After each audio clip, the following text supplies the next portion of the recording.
Before the first nail struck the wood, before the sun dimmed its light, all of heaven went still. The throne room, where endless worship once thundered, fell silent. The angels, radiant beings of light who had sung creation into motion, could only watch as the author of life walked toward his own crucifixion. There was no command, no trumpet, no movement, just the stillness of a realm holding its breath. For the first time in eternity, the angels did not understand what they were seeing.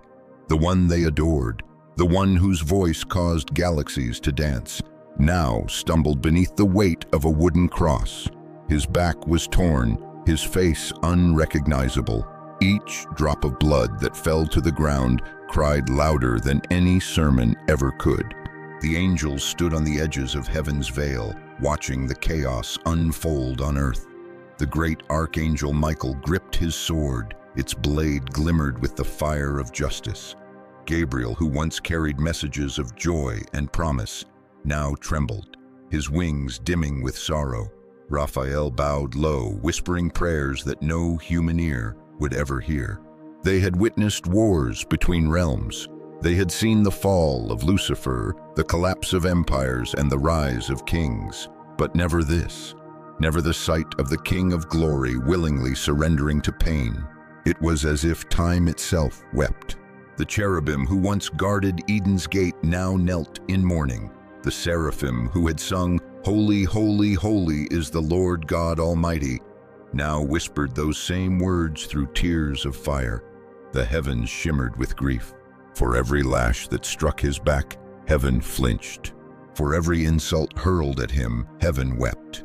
For every drop of blood that touched the earth, heaven remembered. This was the Lamb slain before the foundation of the world, and yet no one moved. Heaven's armies, vast beyond number, stood ready.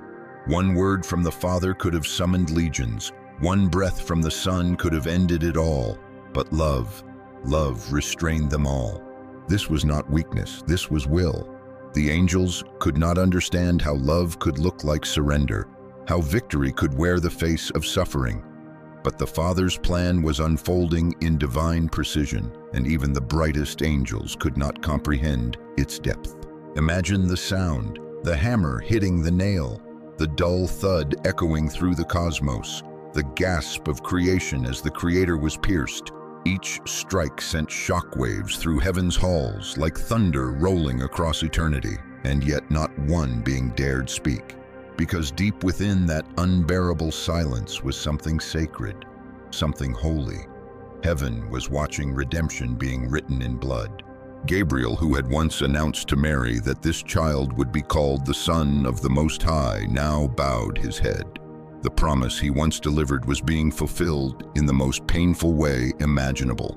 Michael, the warrior, had never felt so powerless. His entire existence revolved around defending the glory of God. But this was a battle he could not fight. His king had chosen to lose in order to win. And the Father looked on, his heart breaking and blazing all at once. The heavens trembled under the weight of divine emotion. The angels could feel it, the sorrow of God, vast and indescribable. From heaven's height to earth's dust, a silence covered all. Even the wind seemed to pause. The birds ceased their song. The earth itself knew this was no ordinary death. All of creation was watching love die for the loveless. For a moment, even the demons grew uneasy. The darkness they celebrated felt heavier than they expected. They mocked, they laughed, they danced. But there was a tremor in their victory, a fear they couldn't name. Because deep in hell's shadow, they remembered something too. This wasn't a defeat, it was a setup. And still heaven did not move. The angels could only whisper among themselves, their voices trembling. Why doesn't he stop it? Why does he endure this? Why are we forbidden to intervene? Because love, true love, cannot be forced. It must be given. And on that day, love himself was giving everything. Heaven's silence wasn't absence. It was alignment. The whole cosmos bowed before a mystery too holy to interrupt. Every angel knew this was more than a man dying. This was eternity bending low to meet humanity's brokenness. This was heaven pouring itself out in human form, and though they could not touch him, they worshipped him still. Every heartbeat of heaven pulsed with reverence. The cross became the throne no one understood, but everyone would one day honor. Heaven held its breath because love was doing something only love could do, laying down its life for those who didn't even see its worth. And if you listen closely, that same silence echoes through your soul today. Because whenever you feel abandoned, whenever God seems quiet, it's not because he's forgotten you. It's because something sacred is unfolding, something that requires heaven's stillness. So don't mistake silence for absence. Don't confuse waiting for abandonment. Heaven's armies are still watching, still holding their breath, because your story is being written with the same precision, the same divine love. Even now, angels stand at the edge of eternity, whispering your name, remembering the price that was paid. They saw the blood, they heard the cry, and they know you were worth it. That's why, even in your suffering, you are not alone. Heaven watches, heaven remembers, heaven still holds its breath for you. If this message stirs your spirit, type 909 or comment Amen, because heaven's silence is not the end of your story. It's the beginning of your victory. While the cross stood upon the hill and the earth groaned beneath its weight, heaven's angels remembered. They remembered the beginning, before time began, before galaxies were born from his breath. They remembered the laughter of the sun echoing through eternity, the way his eyes glowed brighter than the morning star, the sound of his footsteps that caused rivers of light to flow through heaven's courts. Now that same voice was crying out in agony. That same laughter was replaced with pain.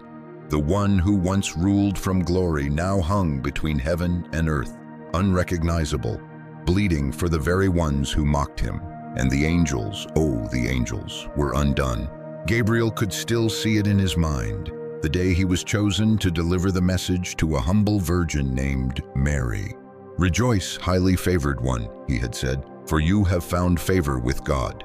He remembered her tears, her trembling, her yes.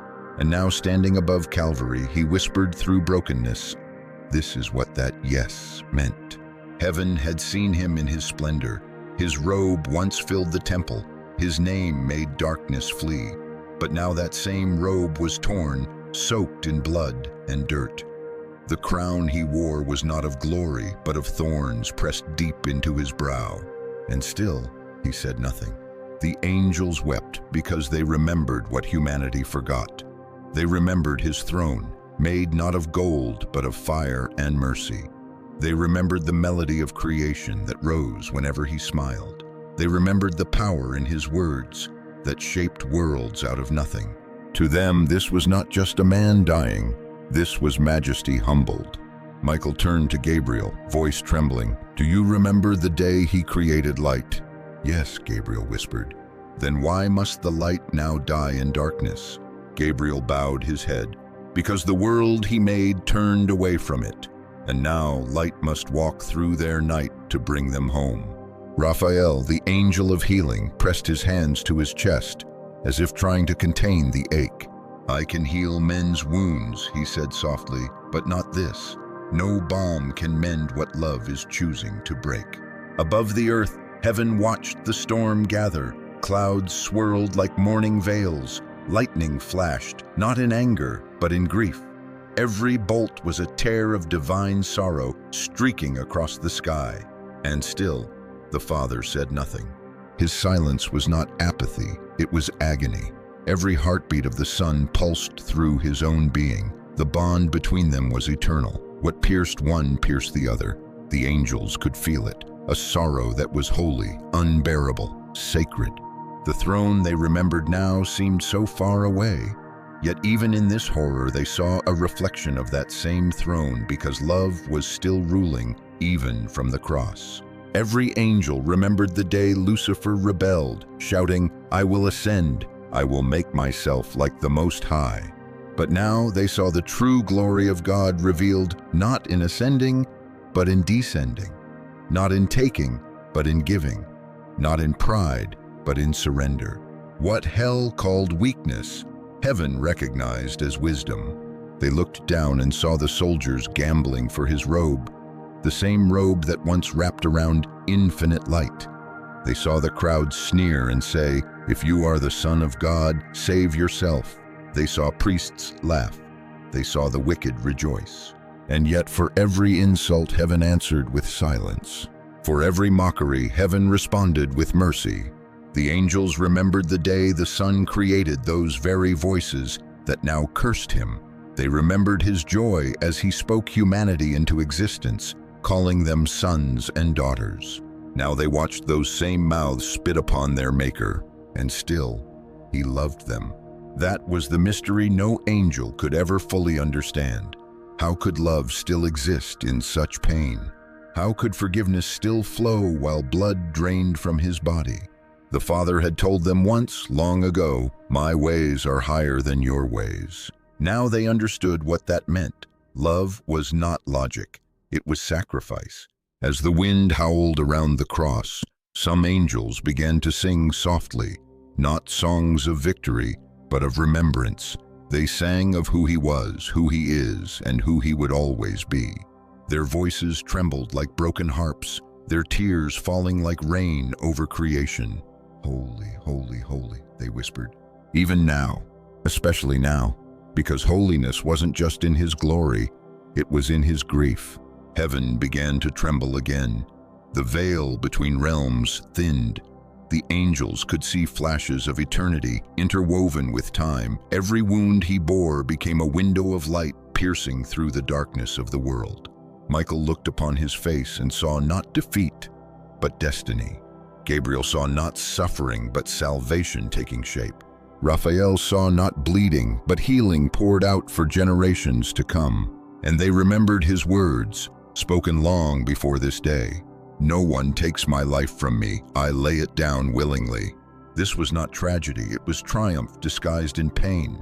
The angels remembered the throne, but they also began to understand that this cross was the throne. The crown of thorns would become the crown of glory. The nails would become the proof of love. The wounds would become the pathway to redemption. And so they stood, watching, remembering, revering.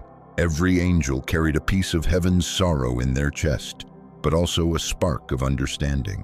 Because the same God who once ruled by power was now ruling by love. And in that love, even the highest angels bowed lower than ever before. They remembered the throne, yes, but more than that, they remembered the heart that sat upon it. A heart that would rather die than live without you. A heart that still beats for you now. There was war inside heaven that day, not between angels and demons, but between obedience and emotion. Every angel felt it. Every celestial heart trembled under the weight of holy tension. They were created to serve, to protect, to act at the command of the Most High. But now they were commanded not to move, and that command cut deeper than any sword. Archangel Michael stood at the edge of eternity, his hand gripping his weapon, the same sword that once flashed like lightning when he cast down Lucifer. The blade pulsed with restrained fury. He could feel the injustice, the blasphemy, the cruelty unfolding below. Every instinct screamed, "Strike!" He had defended heaven's holiness since before the earth was formed. Yet now, heaven's holiness himself was being mocked, and he was forbidden to intervene. The Father's voice had come earlier that day, gentle yet absolute. "Do not move. Let love finish what it began." So Michael stood still. His wings trembled, his jaw clenched, his spirit burned. Obedience had never felt like this before. Usually, obedience was power, swift, decisive, glorious. But today, obedience meant pain. It meant silence. It meant watching the unwatchable. Beside him, Gabriel fell to his knees. His trumpet, the one that would one day announce the resurrection, was silent. His voice, once bold with messages of promise, could only whisper one word: mercy. Raphael wept openly. The angel of healing, whose touch had restored kings and prophets, could only look upon the bleeding son and cry, "I cannot heal the healer." Heaven was learning what humanity would one day learn, that obedience often demands heartbreak. that sometimes the greatest act of faith is not to fight, but to trust. And so they waited. Below, soldiers laughed as they lifted the cross higher. The crowd shouted louder. The demons danced more wildly, thinking victory was theirs. And still heaven held its line. The angels could not understand how pain could serve purpose, but they trusted the voice that had never failed them. They remembered what the Father had said from eternity's beginning, "My thoughts are not your thoughts." That day, obedience meant enduring the ache of not interfering. Michael whispered through tears, "My King, command me once, just once, and I will tear the heavens open for you." But no command came, only silence, and yet within that silence was power, an authority greater than war. Because sometimes the mightiest armies are those who can stand still under divine restraint. The angels looked upon the face of the Son and saw peace there, not weakness, not fear, but peace. He was suffering, yes, but he was not defeated. His eyes, though dimmed by blood, still burned with purpose. Every breath he took was prophecy, fulfilling itself. He was teaching heaven what it meant to surrender to divine will. Love was not only powerful, it was obedient. And obedience was not blind, it was holy alignment. Gabriel turned toward Michael and said, "Do you remember when he said, 'Not my will, but yours be done'?" Michael nodded slowly. "I didn't understand it then." "And now?" Michael's eyes glistened. "Now I see that obedience is not submission, it's strength under trust." The angels realized that this was the true war, the war between what you feel and what you know, between emotion and obedience. Emotion says, "This hurts, it's wrong, act now." Obedience says, "Wait, there is purpose in the pain." Heaven had to learn what humans would one day face, that following God doesn't always feel glorious. Sometimes it feels like watching everything crumble while you're told to stay still. But the Son was showing them what perfect obedience looked like. Even as the nails tore through his hands, he prayed for his executioners. Even as his lungs filled with blood, he whispered forgiveness. He was teaching the angels that obedience is not a reaction, it's a revelation of love's endurance. There was a reason heaven was silent that day, because heaven was being educated by the Son himself. They had seen him create the stars with a word, calm the seas with a whisper, and raise the dead with a breath. But now they saw a greater miracle. He obeyed the will of the Father even unto death. This was victory disguised as surrender, and deep within the heart of heaven, something shifted.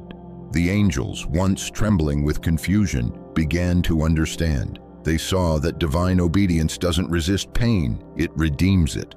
They saw that true strength is not in fighting what hurts, but in trusting what God allows. And in that revelation, heaven began to worship again. They didn't sing with triumph yet. No, the victory hadn't manifested. But they sang with reverence because they saw something more beautiful than power, perfect obedience born out of love. Michael lowered his sword, finally releasing the tension in his arm. Gabriel covered his face, whispering, "Let your will be done." Raphael knelt beside them, his tears turning into light. The Father watched, his heart breaking yet steady, because this was the moment creation would be redeemed. His Son was finishing the work, not through domination, but through obedience. And the angels began to echo what heaven had always known. "Worthy, worthy is the Lamb." In that instant, the atmosphere shifted. The darkness didn't disappear yet, but heaven's understanding deepened. They now saw that obedience was not defeat, it was divine warfare. It was the silence that breaks the serpent's roar. It was the stillness that terrifies hell. The angels had learned that the greatest power is not in the sword, it's in surrender. And even now, beloved, heaven wants you to understand the same truth. Because when you're called to stand still, when God tells you not to fight, even when everything inside you wants to, it's not because he's ignoring you. It's because he's writing victory in a language only obedience can read. So hold your peace. Trust the silence. Because even when it hurts, your obedience is shaking the unseen. The hour came when the light itself began to fade. The sky dimmed, not as a natural sunset, but as if creation itself could not bear to witness what was happening. The sun, which had shone since his word first commanded, "Let there be light," now refused to shine upon the death of its creator. Darkness fell, thick, heavy, unnatural. It swallowed the hill, the city, the laughter, and the mockery. The crowd that had been loud with insults now trembled in eerie silence. Something beyond human understanding was taking place. And above, in heaven's courts, the angels watched that darkness move like a living thing. Michael stepped forward, his eyes piercing the gloom. "The veil between realms is shifting," he said softly. "The darkness is not just upon the earth, it's within it. Hell itself has drawn near." Gabriel nodded, his wings trembling. "They think they've won. They don't understand what they're watching." And indeed, on that hill, the unseen realm erupted. Demons swirled through the air, shrieking with joy, surrounding the cross like vultures circling their prey. The Prince of Darkness himself smiled, believing the light had been extinguished. But the angels saw deeper. They could feel the trembling under their feet, the hum of divine power gathering like a storm beneath the silence. This was no defeat. It was heaven's most calculated strike. Still, the sight was unbearable. They saw him struggle for breath, his body broken, his lips cracked and dry. They heard his whisper so faint, yet it echoed through eternity. "Father, forgive them." The angels fell to their knees. That word, forgive, shattered them more than any blow could have, because even as the darkness mocked him, he loved. Even as humanity crucified him, he interceded. The demons screamed louder, mocking the heavens, dancing in the shadows. They believed the Son of God was theirs now, but the angels could see something hell could not. A light beneath the suffering, a fire that would not die. Each breath he took was burning sin away. Each drop of blood was purchasing souls. Each cry was shaking the unseen foundations of death. Heaven trembled not in fear, but in awe. Michael whispered, "This darkness is not the end. It's the womb of something holy." Gabriel nodded. He's not losing his life, he's giving it. Then came the sound, the thunder of creation breaking. The earth began to quake. Rocks split apart. Tombs cracked open. The temple veil in Jerusalem tore from top to bottom as if an invisible hand had ripped it apart. The angels gasped. They knew what it meant. The barrier between God and man was gone. The distance between holiness and humanity was destroyed. The blood that was being shed below was tearing down the walls that had separated heaven from earth since Eden's fall. The angels began to weep again, not from grief this time, but from revelation. What looked like defeat was divine invasion. The cross was not the end of heaven's reach. It was the bridge of it. Still, the moment was heavy. The air was thick with both agony and awe. And then, with one final breath, he lifted his head and spoke the words that would echo forever. "It is finished." The ground roared. Lightning split the sky. The mountains shuddered as heaven and hell both reacted to the declaration. Michael bowed deeply. "Finished," he whispered. "The sentence is complete." Gabriel covered his face, overwhelmed. Every prophecy, every promise fulfilled in one breath. Raphael fell to his knees, every wound healed through his wounding. And for the first time since creation, heaven understood the full depth of love's power. When darkness covered the earth, it wasn't because God had abandoned his Son. It was because heaven's light was entering the deepest pit of human suffering. The light wasn't gone, it was going underground, into the grave, into the curse, into the silence. Hell celebrated, but their celebration was premature. Because even as his body hung lifeless, his spirit moved into the underworld to confront the very power that had enslaved creation. The angels could not follow him there, but they could feel it. The clash in the unseen realm, the thunder of divine footsteps shaking the gates of death. Michael raised his head. "He's gone into the depths," he said softly. "He's not done fighting." Gabriel smiled faintly through tears. "He's taking the war where no angel could ever go."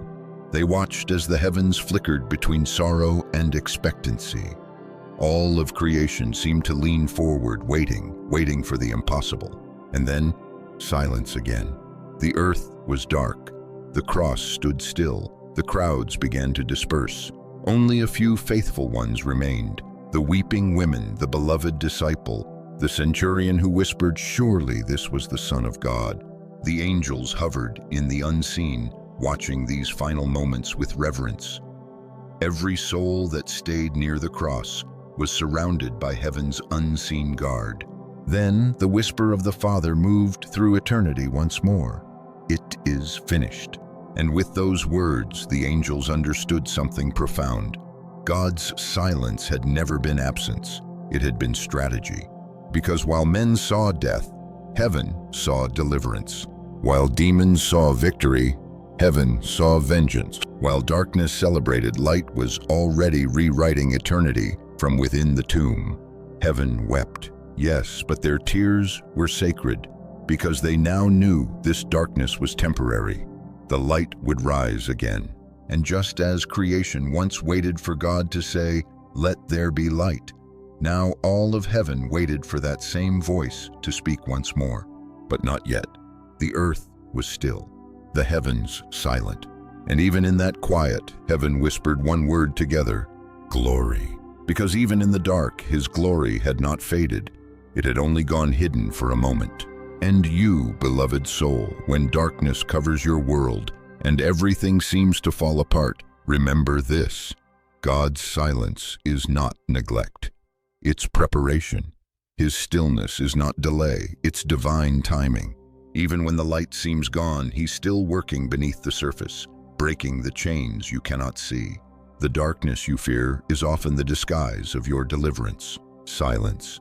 That was the sound that followed when the final breath left his body.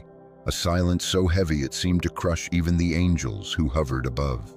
The cross stood still against the blackened sky, his body limp, blood staining the earth that he himself had spoken into being. Every angel who had ever sung his name bowed their head in grief. Even creation seemed to hold its breath, unsure if it should continue existing without its creator moving among it. And then, heaven trembled, not in fear, but in awe. Michael was the first to lift his head, his expression caught between sorrow and reverence. "It's done," he whispered. "The Lamb has overcome." Gabriel wiped the tears from his face. "And yet, why does my heart still ache?" Raphael answered softly, "Because love always costs something. Even in victory, it bleeds." Heaven did not rejoice with shouting, not yet. Their worship became a silent cry, a sacred mourning mixed with divine anticipation. They watched as the Son of Man was lowered from the cross, his body wrapped carefully by trembling human hands.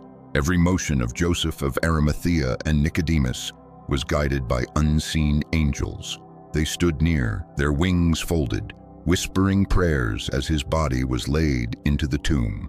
The stone rolled into place with a deep echo that rippled through eternity. And for a moment, it seemed like the light had truly gone out. But the angels knew better. They could feel it deep beneath the surface where no human eye could see, where no demon could hide. There was a stirring, a pulse, a flicker of divine fire that would not die. Heaven began to hum. Michael stood tall, his armor shining faintly even in heaven's dimmed light. "He has entered the gates of death," he said, "but not as a prisoner, as a conqueror." Gabriel's eyes widened. "Do you feel it? The underworld is shaking." Indeed, below the surface of creation, something monumental was happening. The Son of God had entered the depths, the very realm of the dead. The same Jesus who healed the sick and raised the broken now walked into the stronghold of death itself, and every power of darkness trembled at his arrival. The angels could not descend there, but they felt every vibration, every roar, every trembling scream of hell, realizing that the prophecy was not a lie. Michael whispered with awe, "He is confronting the Prince of Darkness." Gabriel replied, "The serpent's head is about to be crushed." And then it came, a sound not heard since before the world began. The voice of the Father filling heaven once more. The debt is paid. Heaven erupted. Wings unfurled. trumpets blazed, and the stars themselves seemed to sing. For the first time since Eden, the rift between God and humanity was sealed. Every angel who had ever guarded mankind with sorrow now shouted in joy, "Redemption is complete." The choirs that had gone silent burst into praise. Seraphim circled the throne again, crying, "Holy, holy, holy is the Lord God Almighty, who was and is to come." Tears turned to songs. Grief turned to glory. Yet even in heaven's rejoicing, there was still a divine suspense. The angels knew that resurrection had not yet manifested on earth. The third day had not yet dawned. The world still mourned, but the heavens had already seen the victory written in eternity. Michael stood before the throne and asked, "Father, when will you send us?"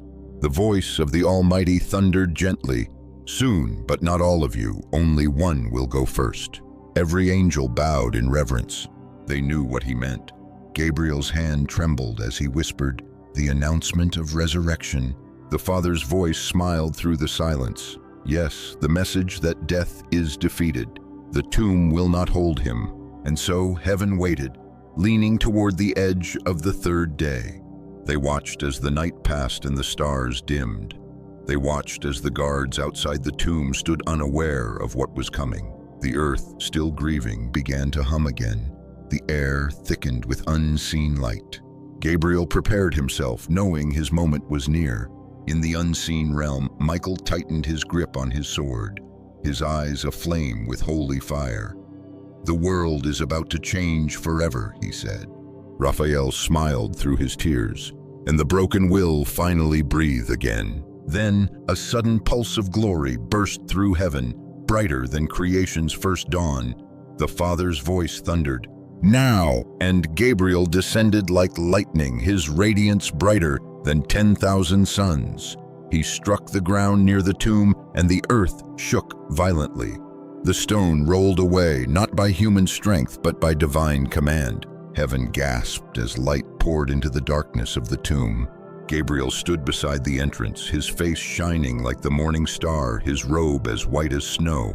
The guards fell to the ground, trembling in terror. And within the tomb, the body that had been still began to move. Fingers twitched, eyes opened. The breath that had once stilled now filled his lungs again. Jesus of Nazareth, the Word made flesh, sat up. The Son of God was alive. The angels in heaven shouted as one voice, their praise shaking the foundations of eternity. "He is risen!" Tears became laughter. Grief turned into a holy roar.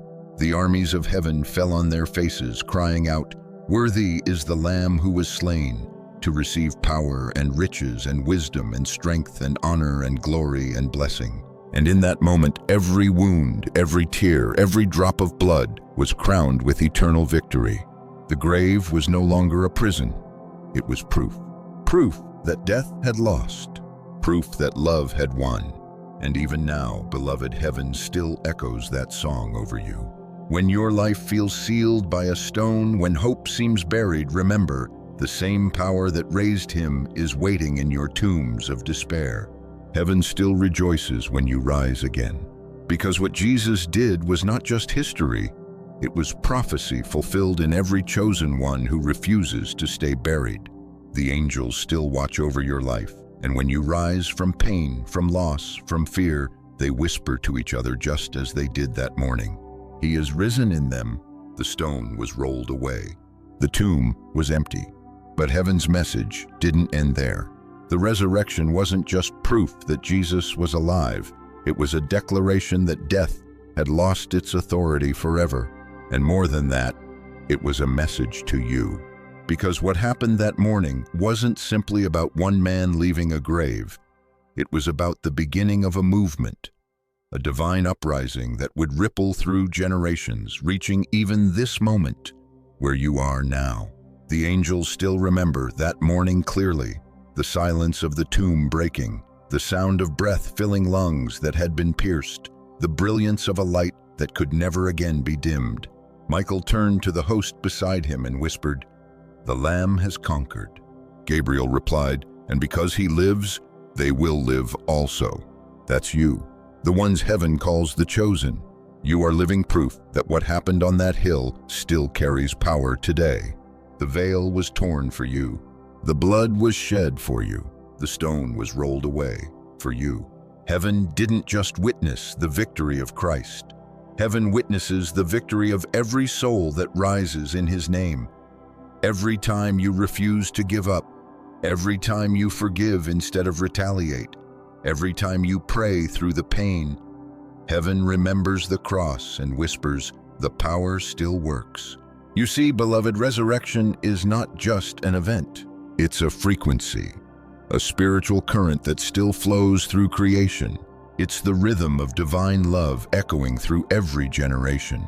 When you feel broken beyond repair, when life feels sealed behind a stone of disappointment, that same resurrection power begins to stir within you. Quiet, hidden, unstoppable. You might not feel it at first. The darkness might still look heavy, but just like that first morning, heaven is already preparing your breakthrough long before you see it.